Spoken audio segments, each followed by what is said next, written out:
Hello दोस्तों भाई, कैसे हैं आप सब? मेरा नाम है हिमांशु सांगवान। आप देख रहे हैं ओए पढ़ले। आज की इस वीडियो में हम बात करने वाले हैं 16 मार्च 2022 शिफ्ट 2 के मैथ्स के क्वेश्चंस के बारे में। और इससे पहले आपका प्रोसेस ये रहना चाहिए कि आपको एक बार खुद से ये 20 क्वेश्चंस ट्राई करने हैं। और टारगेट होना चाहिए भाई 20 क्वेश्चन 20 मिनट में, अगर आप बहुत ही अच्छा परफॉर्म कर पा रहे हैं तो। नहीं तो max to max 25 to 26 minutes लगने चाहिए आपके। उससे ज़्यादा आपकी टाइमिंग मैथ्स में नहीं होनी चाहिए। समझ गए? तो हम ट्राई करेंगे भाई। देखो, मैं तो जनरली 12 से 15 मिनट में 20 क्वेश्चन कर देता हूँ। But depends on your calculation speed, आपकी कॉम्प्रिहेंशन पावर कैसी है, अंडरस्टैंडिंग पावर कैसी है। तो उसी हिसाब से आप टाइमिंग अपनी सेट करें। But max to max 25 minutes, उससे ज़्यादा नहीं। ठीक है? चलो भाई, अब स्टार्ट करते हैं क्वेश्चंस। अब हमारे पास 2 ऑप्शन है, चाहे तो मैं आपको यहाँ पे दिखा दूँ, जैसे आपको दिख रहा होगा ये। या फिर एक यहाँ पे आंसर की भी है, मैं आपको यहाँ दिखा दूँ। ठीक है? बट मेरे ख्याल से ज़्यादा सूटेबल आप लोगों के लिए ये चीज़ रहेगी। ठीक है? हिंदी में आपको बत समझा दूँगा, कोई चिंता मत लेना। सारे क्वेश्चन मैं पढ़ूँगा हिंदी में। अब ये इंग्लिश में लिख रखा है, पढ़ूँगा मैं हिंदी में। चलो, हिंदी कर लेते हैं, ठीक है? चलो भाई, मेरे ख्याल से इंग्लिश वालों को ज़्यादा कोई दिक्कत आएगी नहीं। चलो, स्टार्ट करते हैं, ठीक है? और भाई ये सीरीज़ कंटिन्यू अगर रखवानी है तो भाई थोड़ा लाइक वगैरह कर दिया करो, क्योंकि ज़्यादा एज़ सच जो हमने पिछली क्लास बनाई, आप लोगों ने उसमें ज़्यादा कुछ एज़ सच रिस्पॉन्स नहीं दिखाया। बाकी देखते हैं जो भी होगा आगे। हुँ, चलो भाई, स्टार्ट करते हैं। देखो, काफ़ी सारे ऐसे क्वेश्चंस होते हैं ना जो ना छोटी-मोटी कैलकुलेशन अगर आप दिमाग में ही करने का ट्राई करोगे ना, तो आपकी कैलकुलेशन स्पीड बढ़ेगी। देखो, स्टार्टिंग में एकदम से कैलकुलेशन स्पीड नहीं बढ़ेगी, बट धीरे-धीरे जैसे ट्राई करोगे, तो वो कैलकुलेशंस आपके दिमाग में आना स्टार्ट हो जाएँगे। ठीक है? एक परीक्षा में उपस्थित विद्यार्थियों की कुल संख्या में से 75% विद्यार्थी उत्तीर्ण हुए हैं। यदि 5050 विद्यार्थी अनुत्तीर्ण हुए हैं, तो परीक्षा में उपस्थित हुए विद्यार्थियों की कुल संख्या बताओ कि 75% बच्चे पास हुए हैं, 25% बच्चे फेल हुए होंगे, तो उनकी संख्या कितनी है? 5050। तो हमें क्या बताना है भाई? हमें बताना है कि उन विद्यार्थियों की कुल संख्या कितनी होगी। अच्छा, अब ये एक बात बताओ मुझे, ये आ गई मेरी पेंसिल, हाँ। 75% और 25% रेशियो कितना हो गया? 3:1। टोटल बच्चे कितने हो गए? 4। पास हुए हैं 75%, फेल हुए हैं 25%। तो एक, इस एक की वैल्यू कितनी है भाई? एक की वैल्यू है 5050। 5050। 4 की वैल्यू निकालनी है। पहले 4 को 5000 से गुणा करो, 20000 आएगा। ठीक है, एक और जीरो लगा देता हूँ। और 50 को फिर 4 से गुणा करो, 200 आएगा। तो कितना आ गया? 2200। कोई ज़्यादा सवाल था नहीं, तो मैंने करके दिखा दिया। ये करने वाला भी सवाल नहीं था। ठीक है? कोई दिक्कत नहीं आई होगी। ईज़ी सा क्वेश्चन था बहुत। अच्छा, ये वाले हम बाद में करेंगे। जो ये है ना, क्या बोलते हैं, थोड़े वेन डायग्राम या फिर बार ग्राफ वाले, ये हम बाद में करेंगे, लाइक लास्ट में। समझ गए? चलो, 480 मीटर लंबी ट्रेन खड़े हुए एक व्यक्ति को 24 सेकंड में पार करती है, तो ट्रेन की चाल ज्ञात कीजिए। अब देखो, 480 मीटर की एक ट्रेन है, 24 सेकंड में पार करती है, तो 1 सेकंड में कितनी चली? 1 सेकंड में चली 20। 480 मीटर कितने सेकंड में पार किया? 24 सेकंड में। तो 1 सेकंड में कितनी चली? 20। स्पीड कितनी होगी? 20 मीटर पर सेकंड। 1 सेकंड में 20 मीटर चली, तो स्पीड क्या होगी? 20 मीटर पर सेकंड। और अब निकालना किसमें है? किलोमीटर प्रति घंटा में निकालना है। किलोमीटर प्रति घंटा में चेंज करने के लिए हम क्या करते हैं? क्या करते हैं बताओ?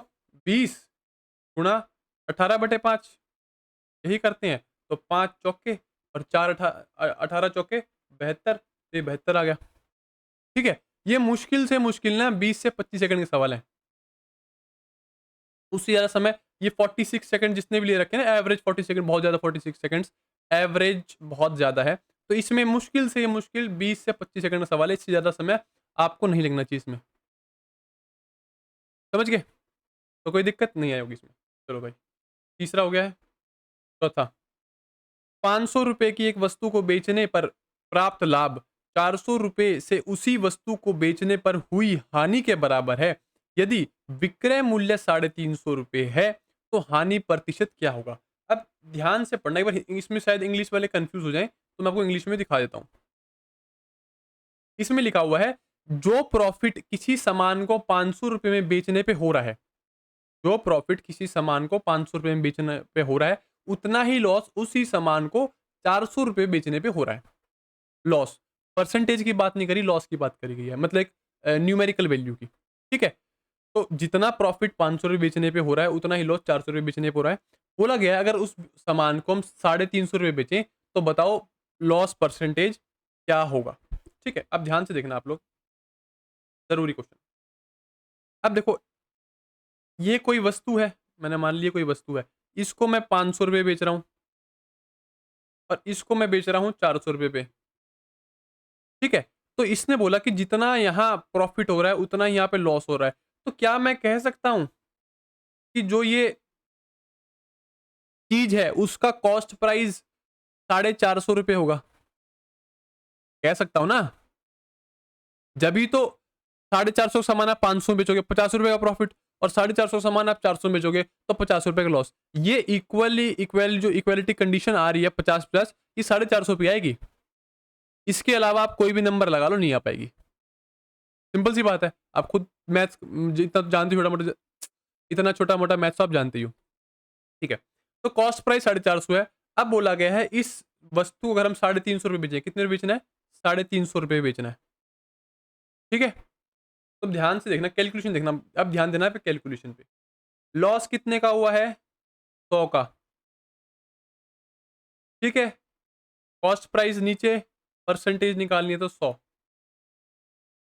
समझ गए? ठीक है? अगर ये 100 ना भी लगा, अगर आपको फ्रैक्शंस आती हैं, तो ये 100 लगाने की भी कोई ज़रूरत नहीं है। तो 52 जा और 9 जा, 1/9 अगर किसी को याद है, 1/9 क्या होता है? 11.111%।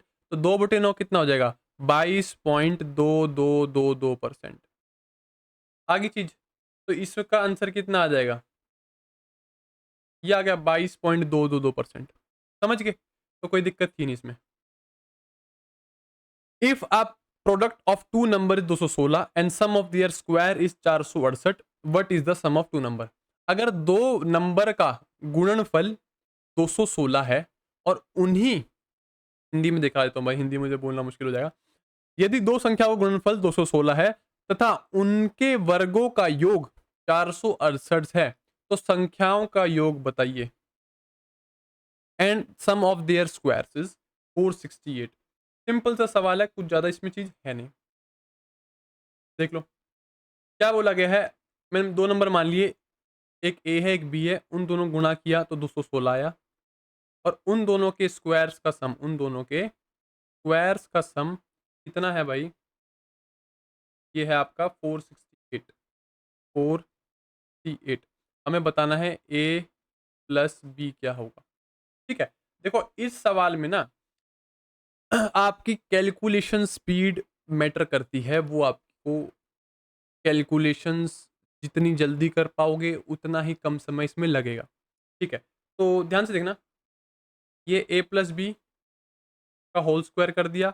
इसका फॉर्मूला क्या होता है? ए स्क्वायर प्लस बी स्क्वायर। ए स्क्वायर प्लस बी स्क्वायर की वैल्यू कितनी है? 468 प्लस 2ab। 2ab की वैल्यू तो हमारे पास 2ab की निकालना है, 2 की गुणा कर देंगे, डबल हो जाएगा इसका। तो 216 का डबल 432, 216 का डबल 432। अब ये 400 400 800 हो गया, और 68 और 32 100 बन जाएगा। तो कितना हो जाएगा? ये 900। और 900 का स्क्वायर रूट कितना होता है? ए प्लस बी 30। तो इसका कितना आ जाएगा आंसर? समझ गए? कोई बड़ा सवाल नहीं था, इजी सा सवाल था। ये हम बाद में करेंगे। What is the digit in the unit place of, देखो ये एक नंबर दे रखा है, इसको ध्यान से देखना। आप कहाँ गया?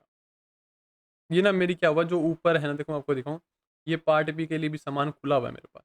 ये थोड़ी सी कंफ्यूजन हो कहाँ कहाँ पे मैं नेविगेट करूँ। ठीक है? देखो ध्यान से देखना, ये अगर क्वेश्चन लिखना अभी, 57 की पावर 98 गुणा में है 35 की पावर 25, 35 की पावर 25, और 33 की पावर 96। और क्या है 33 की पावर 96।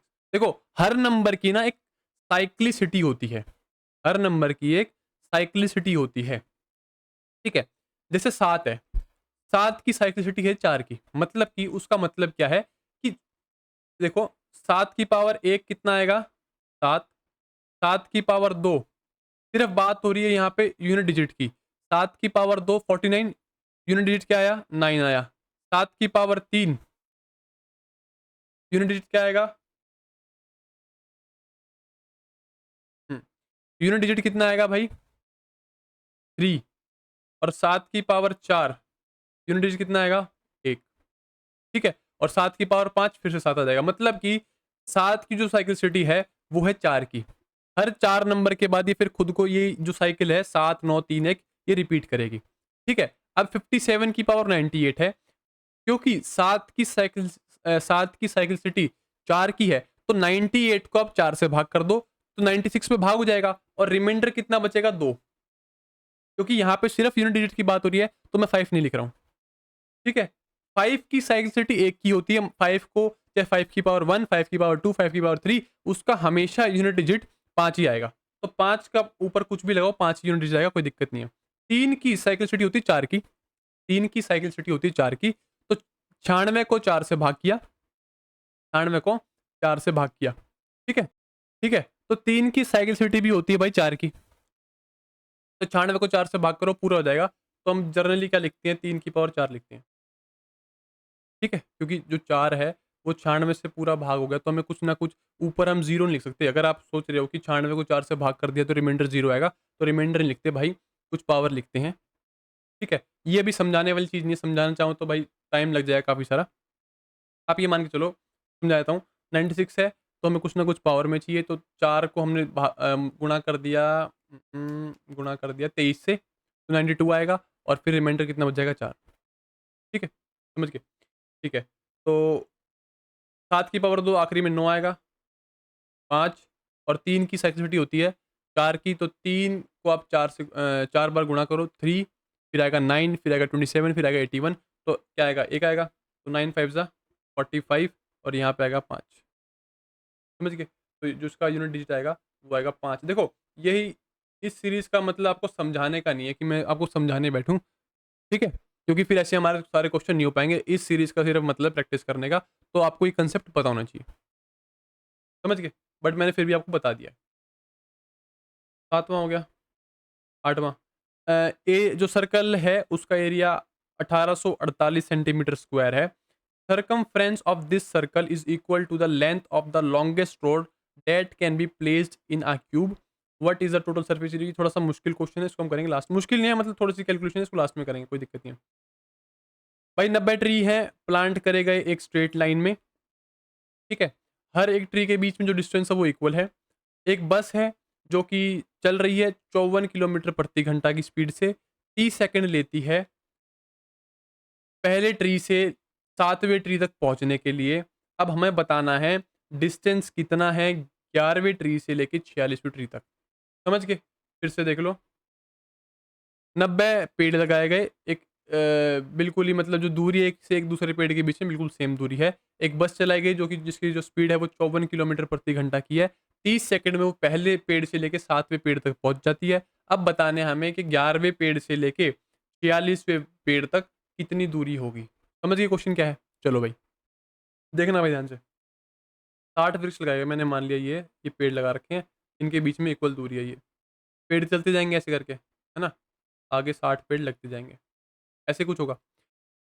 अब यहाँ से एक बस चलाई गई है जिसकी स्पीड 54 किलोमीटर प्रति घंटा की है और 30 सेकंड तक चलाई गई है। पहले तो उस 54 किलोमीटर प्रति घंटा को आप चेंज कर लो मीटर पर सेकंड में, तो 54 को आपको 5/18 से गुणा करना पड़ेगा, तो मतलब कि जो स्पीड आ जाएगी 15 मीटर पर सेकंड की आ जाएगी। ये कैलकुलेशन आपके दिमाग में होनी चाहिए, क्योंकि कुछ बड़ी बात है नहीं, क्योंकि 54 है और 5/18 है, तो 8 18 से 3 गया, 3 पंजे 15, तो स्पीड कितनी आ गई 15 मीटर पर सेकंड आ गई और 30 सेकंड के लिए चलाई गई है। तो कितना डिस्टेंस चल जाएगी? पहला पेड़ ये है, तो 1 2 3 4 5 6 7 ये वाला पेड़ यहाँ तक, ठीक है? तो यहाँ से लेके यहाँ तक बस चली, जो मैंने बॉक्स बना दिया है, यहाँ से लेके यहाँ तक बस चली है 30 सेकंड में, उसने कितने कवर कर लिए होंगे? 450 मीटर, 450 मीटर कवर कर लिए होंगे। ठीक है। अब आप देखो, पहले पेड़ से लेके 7वें पेड़ तक, बीच में ये डिस्टेंस, ये डिस्टेंस, ये डिस्टेंस, ये डिस्टेंस, ये डिस्टेंस, ये डिस्टेंस इक्वल ही है। कितने हैं ये? 1, 2, 3, 4, 5, 6, 6 है नीचे, 6 बीच में डिस्टेंस है। तो एक जो डिस्टेंस है, पर्टिकुलर एक जो चीज़ है, उसका आंसर निकल जाएगा। तो आप निकाल लो 450 डिवाइड बाय 6। देखो 420 सीधे-सीधे 6 से कट जाएगा, कितने? 70 से, और 30 बचेगा, तो कितना आएगा? 75। ठीक है? तो जो एक डिस्टेंस है, इसका जो इसकी दूरी है, वो है 75 मीटर, मतलब एक पेड़ से लेके दूसरे पेड़ की जो बीच की दूरी है, वो है 75 मीटर। समझ गए? अब हमें निकालना है 11वें पेड़ से लेके 46वें पेड़ तक। ठीक है? अब देखो आप, पहले पेड़ से लेके 7वें पेड़ तक 6 डिस्टेंस है, तो 7 माइनस 1 6 आ जाएगा। तो 11वें से लेके 46 तक निकालना है, तो कितना आ जाएगा? 35। 46 माइनस 11 35 आ जाएगा। तो 35 गैप होंगे, एक गैप की दूरी है 75। अब इसका उत्तर निकालना है। ठीक है? इसमें अब 2 ऑप्शन है। चाहे तो आप ये वाली कैलकुलेशन देखो, मैं आपको दिखाता हूँ एक बार। 35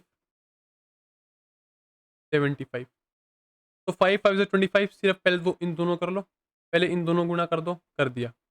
फिर करो क्रॉस मल्टीप्लिकेशन, 5 3 ज़ा और फिर 7 5 ज़ा। 5 3 ज़ा 15, 7 5 ज़ा 35। 35 और 15 50 हो जाएगा। और फिर इन दोनों करो, 7 3 ज़ा 21। अब ऐड कर दो इनका, 5, 2 और 0 2, 5 और 1 6 और 2, तो 2625 आ जाएगा आपका। ठीक है? एक एक क्या बोलते हैं, मेथड तो ये है आपके पास गुणा करने का। समझ गए? और दूसरा मेथड क्या है? आपको डिजिटल सम चेक करना है। ठीक है? देखो आखिरी में सेकंड ऑप्शन के 0 तो कट ही जाएगा। अब बचे पहला ऑप्शन, तीसरा ऑप्शन, चौथा ऑप्शन। अब देखना ध्यान से आप। 3 और 5 कितना होता है? 8। 7 और 5 कितना होता है? 12। ठीक है? 12 और 1 सॉरी, कहाँ गया? 7 और 5 12। 12 और 1 3 होता है। तो 8 गुणा 3 कितना? 24। 2 और 4 कितना होता है? 6। तो जिस नंबर के डिजिट को ऐड करके 6 आएगा, वो हमारा उत्तर हो जाएगा। पहला देखते हैं भाई, 2 और 6 8, 8 और 2 10, 10 और 5 15, 6 आ रहा है। पहला ऑप्शन ठीक हो सकता है। तीसरा ऑप्शन, 2 और 4 6, 7 13, 13 और 5 18, 9 आ रहा है, गलत है। चौथा ऑप्शन, 2 और 5 7, 7 और 14, 14, 14 और 5 19, 19 मतलब 10 आ रहा है, मतलब 1 आ रहा है, तो ये भी गलत है। ठीक है? हमें क्या चाहिए भाई? डिजिटल सम हमारा चाहिए है, ये 6 चाहिए हमें। तो ये ऑप्शन आ जाएगा। समझ गए? तो दोनों मेथड से कर सकते हो, किसी में कोई दिक्कत नहीं आएगी।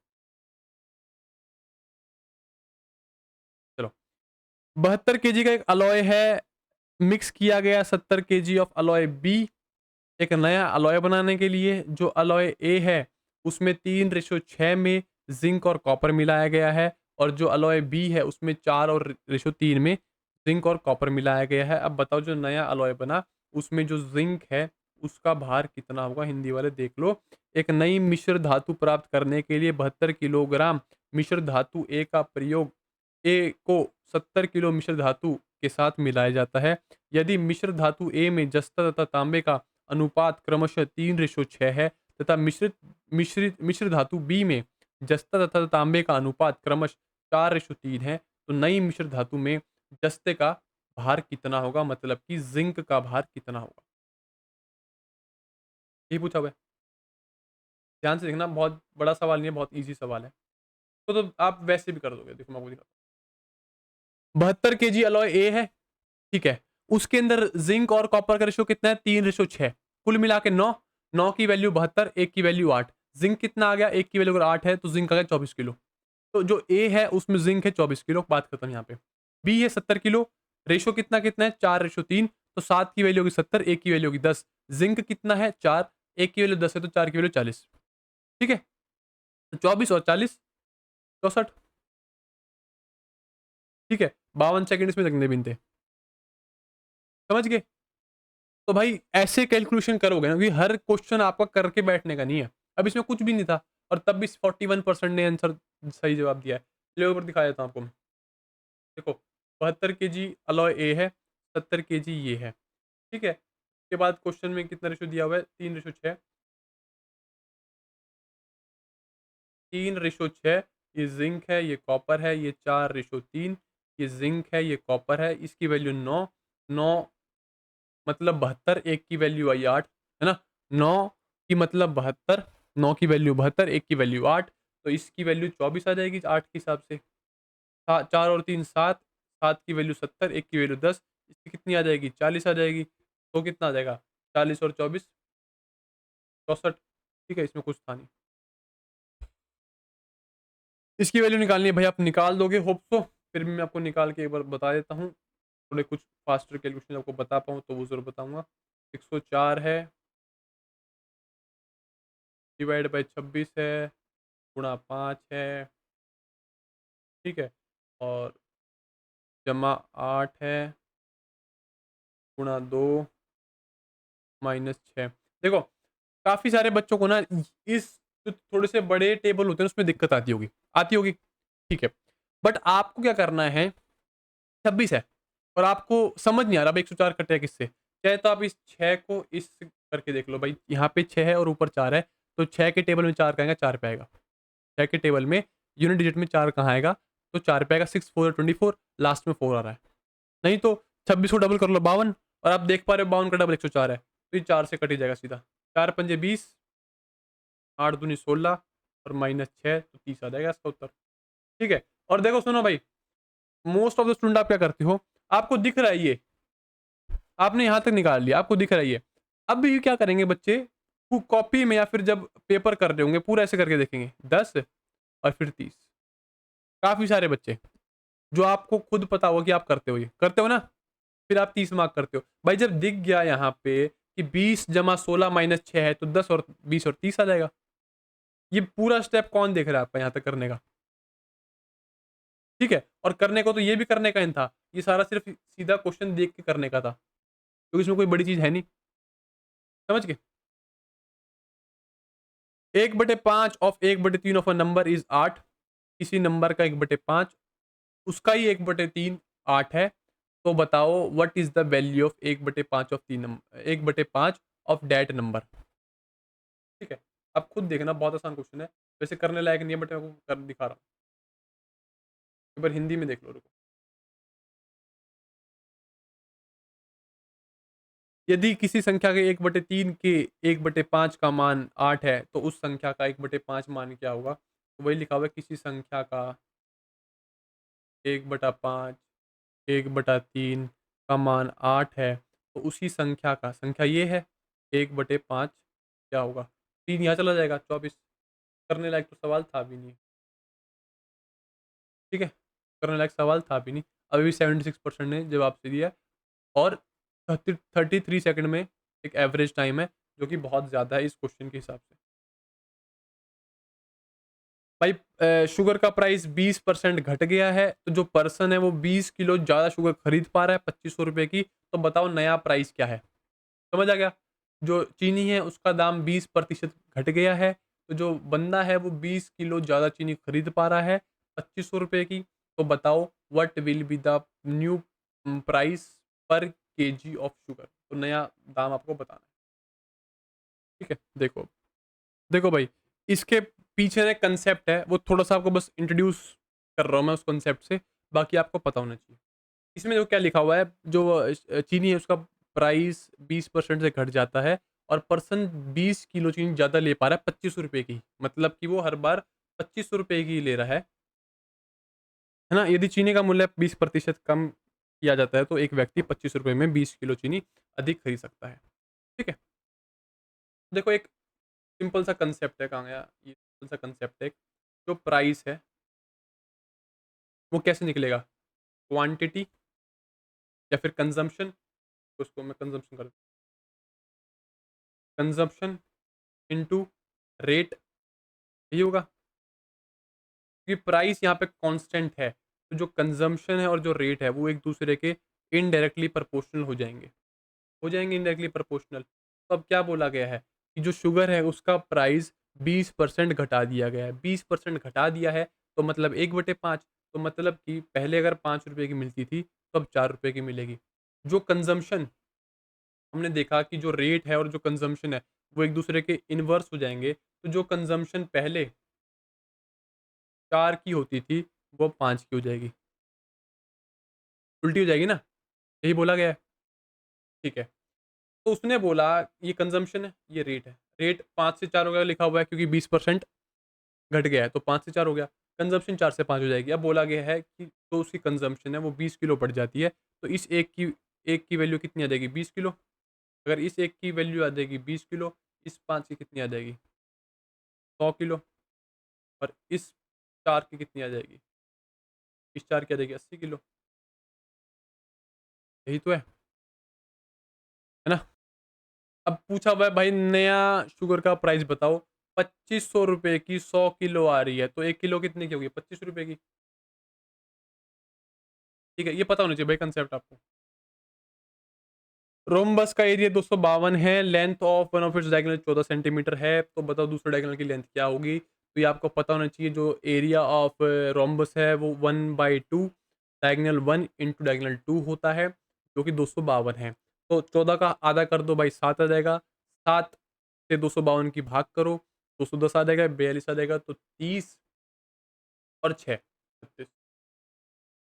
ठीक है? सिर्फ दिमागी सवाल था, तब भी 45% ने सही जवाब दिया। और ये क्वेश्चन मैंने किए नहीं हुए पहले कहीं, आप सोच रहे हो कि मैं करके आया हूँ।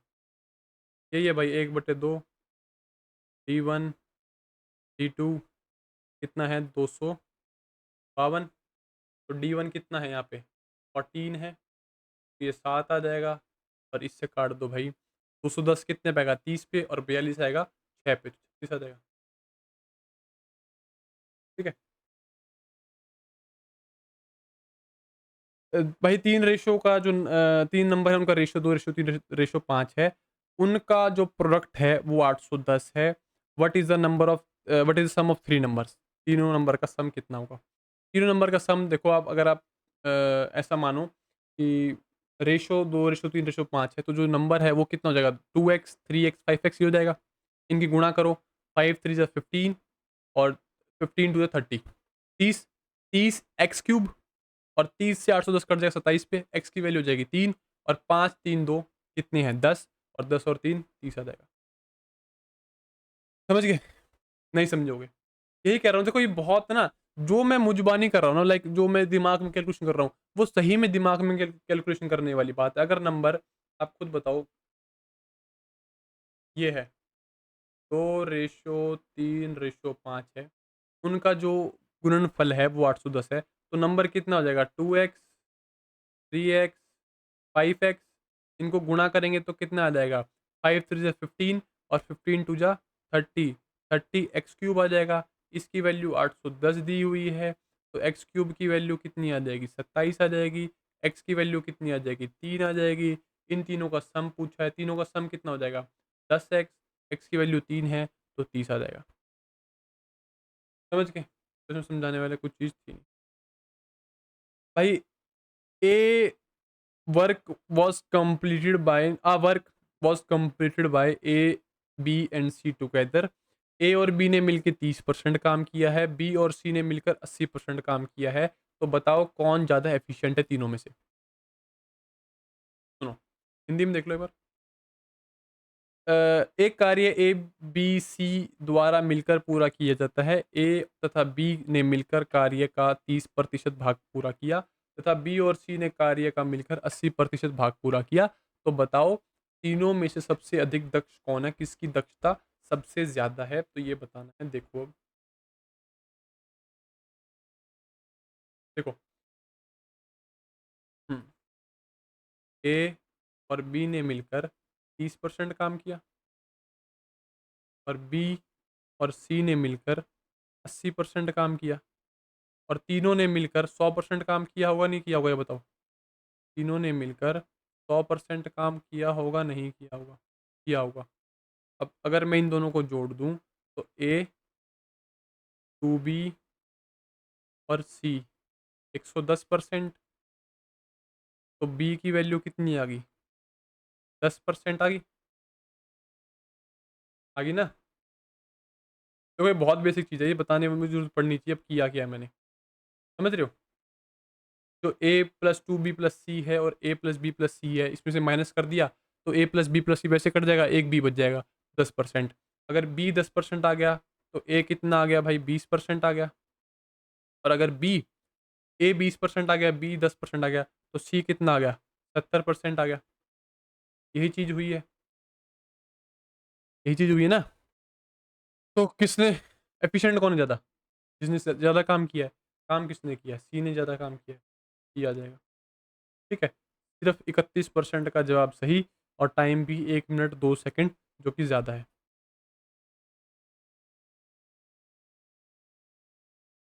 चलो ये है, एक दुकानदार है, उसने 6 तरीके के पेन बेचे हैं, S1, S2, S3, S4, S5, 6। तो उसने बोला है अगर टोटल नंबर ऑफ पेन 600 बिके हैं, तो बताओ S1 कितने बिके हैं? भाई S1 है 30%, तो 600 का 30% आ जाएगा 180। ठीक है? इसमें तो कोई दिक्कत नहीं होगी। 17वाँ 17वाँ हो गया। 18वाँ, what is the average of first 9 multiples of 9? First 9 multiples of 9 मतलब 9 से लेके 81 आपको गिनती लिखनी है। 9, 18, 27, 36, 45 ऐसे लिखनी है, और बताना उनका एवरेज क्या है। तो एवरेज क्या होता है? बीच का नंबर। तो 1 से लेके 9 का बीच का नंबर कितना आ जाएगा? 5, तो 9 5 ज़ा 45। समझ गए? नहीं समझे देख लो एक बार, मैं बताता हूँ आपको। देखो, ये सारे मल्टीपल्स हैं। सिर्फ मैं अभी गिनती लिख रहा हूँ फिलहाल। सिर्फ गिनती लिख रहा हूँ, 1, 2, 3, 4, 5, 6, 7, 8, 9। एवरेज निकालना है। एवरेज क्या होता है? बीच का नंबर। तो 4 इस साइड बच गए, 4 इस साइड, कहाँ चल जाना पेन, 4 इस साइड बच गए, 4 इस साइड बच गए, तो 5 एवरेज है। तो मल्टीपल्स हैं ही सारे, 9 1 जा 9, 9 2 जा 18, 9 3 जा, तो 5 बता, 9 5 जा 45। ठीक है? कुछ भी क्वेश्चन नहीं था। जवाब दिए 74% ने, 53 सेकंड ज़्यादा लगे हैं भाई। क्वेश्चन मुश्किल से मुश्किल 20 से 25 सेकंड का, उससे ज़्यादा कुछ टाइम नहीं लगना था इसमें। Simple interest, what will be the simple interest on principal amount of rupees 1240 at the rate of 10% per annum for 2 साल। भाई 1 साल में 10% ब्याज बना है, तो 2 साल में बन जाएगा 20%, और 1240 का 10% कितना 124, तो 20% कितना 248। ठीक है? एवरेज टाइम ठीक है इसमें। अरे वो रजिस्टर लाए हो जिसमें, ना ना। अगला देखो, एक नंबर है y587x एग्जैक्टली डिविजिबल है 90 से, तो बताना है y माइनस एक्स। अब खुद बताओ, कोई अगर नंबर 90 से डिविजिबल है, या फिर ऐसा कोई भी नंबर जिसके आखिरी में ज़ीरो आता है, तो उसका टेबल चाहे कहीं तक चला जाए, उसमें आखिरी में ज़ीरो ही आएगा। है ना? 10 के टेबल में आप चाहे 10 को किसी से गुणा कर दो, आखिरी में ज़ीरो आना ही आना है। तो जो x है, क्योंकि ऑलरेडी जो 90 है उसमें आखिरी में ज़ीरो है, तो x तो ऑलरेडी ज़ीरो आ जाएगा, आ जाएगा। और फिर 9 बचा। 9 का डिविजिबिलिटी रूल क्या होता है? जो सम ऑफ डिजिट्स हैं वो 9 से भाग होनी चाहिए। देखते हैं, 5 और 8 13, 13 और 7 कितना? 13 और 7 20। ठीक है, 20 है, y की वैल्यू बतानी है, तो 20 में ऐसा क्या जोड़े कि वो 9 से भाग हो जाए। तो 20 टेबल में क्या आता है? 9, 18, 27, तो 20 में 7 और जोड़ेंगे, तो कितना बन जाएगा? 27। तो y कितना होगा? 27 हो गया। बताना कितना है कि नहीं, y कितना होगा? y होगा 7। ठीक है, बताना क्या है? 7 माइनस 0, तो 7। ठीक है, एक लाइक मेंटल क्वेश्चन था, उसमें कुछ लिखने की आवश्यकता बिल्कुल नहीं थी, और 54% ने अभी सही जवाब दिया। एक बार मैं बता देता हूँ आपको। देखो, नंबर था y587x, 587x 90 से भाग करना है। जब भी आपको ये चेक करना है ना, इस नंबर को दो को प्राइम में तोड़ लो। दो को प्राइम कितने हो गए? 9 और 10। अगर 10 से भाग हो रहा है, तो आखिरी में डेफिनेटली जीरो आना ही आना है। तो जो x है वो हो गया जीरो। 9 से चेक करना है, तो भाई इन सम ऑफ डिजिट्स का जो डिजिट्स है उनका सम कितना बनना चाहिए? 9 बनना चाहिए। तो 5 और 8 13, 13 और 7 20। 20 में क्या जोड़ें कि वो 9 से भाग हो जाए? 7 जोड़ना पड़ेगा, तो y हो जाएगा 7। ठीक है, और बताना 7 माइनस 0, तो 7 आ जाएगा। ठीक है, तो ये हो गया भाई 20वां सवाल। अब जो सवाल बचे हैं वो देखो एक। हम्म, ये वाला बचा है। देखो, ये जो एक पाई चार्ट दिखा रखा है, इस पाई चार्ट में बता रखा है कि कॉफ़ी प्रोडक्शन बता रखा है 8 डिफरेंट स्टेट्स का। ठीक है, तो जो टोटल प्रोडक्शन ऑफ कॉफ़ी है वो है 20,000। ठीक है, 20,000 है। अब J1 दिया हुआ है एक बार हिंदी में देख लो ताकि समझ आ जाए आपको ढंग से। नीचे दिए गए वृत्त आलेख 8 विभिन्न राज्यों द्वारा कॉफ़ी के उत्पादन को दर्शाता है। सभी राज्यों द्वारा कॉफ़ी का कुल उत्पादन 20,000 है। ये छोड़ दो, लाइन किसी काम की नहीं है।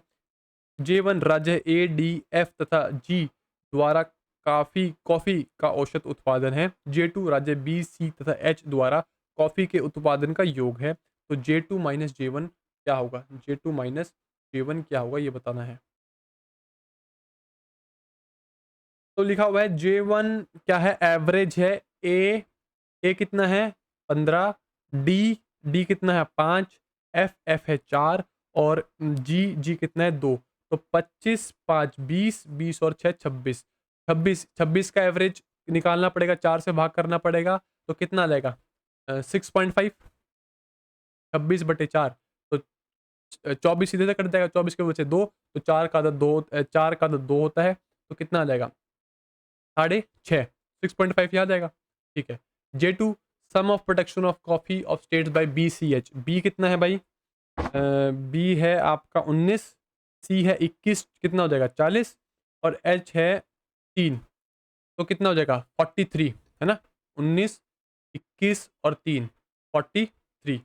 अब ये बताओ J2 माइनस J1 बताना है। अब खुद देखो अब। सही। एक आया 43%, ये आया है अपना J2 और J1 कैसे आया है? 26 को हमने 4 से भाग किया है तो कितना आया? 6.5 है ना? 6.5%। J2 माइनस J1 बताना है तो J2 में से J1 को माइनस करना है। तो कैसे माइनस करना है? 6.5 को 43 को सॉरी 6.5 को 43 में से घटाना है। पहले 43 में से 7 घटा दो, 7 घटा दिए कितना? 36 और 0.5 जोड़ दो, 36.5। ठीक है। तो अब बताना है भाई 2000 का 36.5। अगर 1000 का 36.5 बोलता मैं, 36.5 ही आता। 100 का 36.5 36.5 और 200 का 36.5 कितना? इसका गुण दो गुना हो जाएगा। दो गुना हो जाएगा ना? तो 36.5 का दो गुना 73 आ जाएगा। तो कितना आ जाएगा? 7300। ठीक है। वो सारी चीज़ें आपको करने की बिल्कुल आवश्यकता नहीं है। या फिर 36.5 लिख रहे हो, फिर गुणा में 20,000 कर रहे हो, फिर बटे में 100 कर रहे हो, ये टाइम वेस्ट है। इससे कुछ नहीं होने वाला। समझ गए? सीधा मैंने 36.5 का दोगुना कर दिया। क्योंकि 10,000 के हिसाब से कितना आता? 10,000 के हिसाब से ये आता आपका 3650 और 20,000 के हिसाब से कितना है? 7300। समझ गए? जितनी कैलकुलेशन दिमाग में करोगे, उतना ही आपको होगा फ़ायदा। दूसरा सवाल हो गया, ये तीसरा कर लिया था, चौथा कर लिया था, पाँचवाँ कर लिया था, छठा। छठा नहीं किया। ये एक दे रखा है प्रोडक्शन और कंज़म्पशन का किसी भी कंपनी का लाइक आपको पीनट ऑयल है इंडिया में, तो वो चीज़ दे रखी है। ठीक है? हिंदी में देख लो। और देखो आपको ना क्वेश्चन को मैथ्स का क्वेश्चन आपको पता होना चाहिए भाई कहना क्या चाह रहा होगा ये मोस्टली। तो सिर्फ़ आपको मेन पॉइंट्स हाइलाइट करके देखने होते हैं। अब पूरा क्वेश्चन थोड़ी देखना बैठना है। अब लिख रखा है निम्नलिखित रेखा आलेख 2024 14-19 की अवधि के लिए भारत की मूँगफली तेल की उत्पादन और खपत का प्रतिनिधित्व करता है। दिए गए वर्षों के लिए औसत उत्पादन 1108.33 हज़ार मीट्रिक टन है। दिए गए वर्षों के लिए औसत खपत 1053.33 हज़ार मीट्रिक टन है। ठीक है। तो average production for the given year is 1108.33 metric tonne. अब प्रोडक्शन देख लो, प्रोडक्शन कौन-सा है? प्रोडक्शन आप देख पा रहे हो, ये जो बॉक्स में बने हुए हैं ना, ये सारे प्रोडक्शन है। ठीक है? अब जोड़ते हैं इनको भाई। 1000 और 900 1900 1900 और 1200 3100 3100 और 1200 4300 4300 और 1100 कितना? 43 रुको मैं आपको ना वो कर देता हूँ, कहाँ था मैं पढ़ रहा हूँ।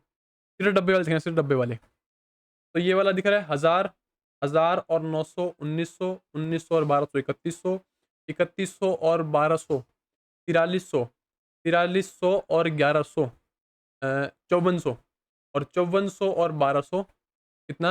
6600 और ये 50 रह गया। तो 6650 ठीक है? तो कितना आ गया 6650। भाग किससे करना है भाई? भाग करना है, क्या लिखना है? एवरेज प्रोडक्शन निकालना है। तो कम कितने साल हैं? 1, 2, 3, 4, 5, 6, 6 साल हैं, तो 6 से भाग। समझ गए? ध्यान से देखना। 6000 को 6 से भाग किए 1000 आ जाएगा। 6000 कट गया, बच गया 600। 600 को 6 से भाग किया 100 आ जाएगा। बचा 50। 50 को 8, 50 को 6 से भाग किया 48 पे कट जाएगा। तो ये तो 1108 हो गया। बचा 2, 2/6, तो 1/3। 1/3 कितना होता है? 0.333 नहीं होता। समझ गए? तो ये तो हो गया आपका ठीक। अगला देखो, कंजम्पशन देखनी है, जिसमें आगे सर्कल लगा हुआ है। 950 और 850 1800 हो जाएगा। 950 और 850 1800 हो जाएगा। हो जाएगा। उसके बाद है 1000, 1800 और 1000 2800। 2800 और 1000 3800। 3800 और 1100 4900 है ना? 4900 जिसे हम कहते हैं। समझ गए? और 4900 और 1200 6100। 4900 और 1200 6100। ठीक है? और बच गया है 50 50 और 70।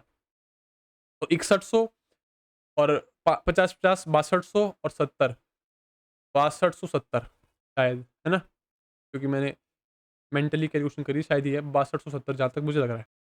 ठीक है? 6200 70 और एक 50 और रह गया, तो 6320। समझ गए? 6320। तो 6320 बटे में 6। 6000 को आप 6 से करोगे 1000 आएगा। 300 को आप 6 से करोगे 50 आएगा। बच गया 20, 20 को 6 से भाग करोगे 3 आएगा। फिर 2/6 अलग बच जाएगा, इसका 0.33 अलग आएगा। ठीक है? और ये हो जाएगा 1053.3।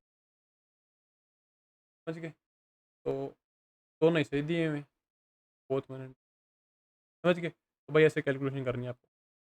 7वां हो गया, 8वां ये बचा हुआ है। और देखते हैं कोई बचा हुआ है। 8वां 9वां हो गया, 10वां 11वां 16वां 17वां ये बचा हुआ है। ध्यान से देखना। एक सर्कल का एरिया दे रखा है 1848 सेंटीमीटर स्क्वायर। जो सर्कल का सरकमफ्रेंस है, सरकमफ्रेंस क्या होता है? 2 pi R is equal to the length of the longest rod that can be placed in that cube. जो उसका सरकमफ्रेंस है वो किसके बराबर है? उसके डायगोनल की लेंथ के। एक क्यूब में जो लॉन्गेस्ट डायगोनल हो सकता है उसका फॉर्मूला होता है √3a। कि जब आप मेंसुरेशन चैप्टर पढ़ोगे तब आपके सामने आएगा। ठीक है? √3 है, लाइक अगर आप किसी कमरे में बैठे हो ना, और इस कोने से लेके, मतलब जो मेरा ऊपर कोना है और मेरे इसी कोने के बिल्कुल अपोजिट कोने में, ये एक लॉन्गेस्ट डायगोनल जो बनता है क्यूब में, और क्यूबॉइड में भी ऐसे बनता है। ठीक है? क्यूबॉइड का होता है √L² plus B² plus H²। But cuboid में होता है √L² plus H² plus B²। और जो क्यूब होता है उसमें होता है √3a। ठीक है? तो यही चीज क्वेश्चन दिया हुआ है। अब देखते हैं, समझाता हूँ मैं आपको। देखो, एक सर्कल है, उसका एरिया दिया हुआ है। उसका एरिया दिया हुआ है हमें 1848। 1848। ठीक है? एक क्यूब है, मैं क्यूब बना रहा हूँ। ठीक है? एक लॉन्गेस्ट डायगोनल अपोजिट जो कॉर्नर्स होते हैं उनको मैच करता है। लाइक अगर मैं इस कोने से एक डायगोनल बनाऊंगा, कोने से अगर मैं डायगोनल बनाऊंगा, तो ये डायगोनल यहाँ जाके मैच होगा यहाँ पे। समझ पा रहे होगे, होप सो। ठीक है? तो इसकी जो वैल्यू होती है वो होती है √3a। यही बोला गया है, ये बराबर है इस जो ऊपर वाला सर्कल है उसके सरकमफ्रेंस के। ठीक है? इधर कितने? 1848। 1848 है यहाँ पे। ठीक है?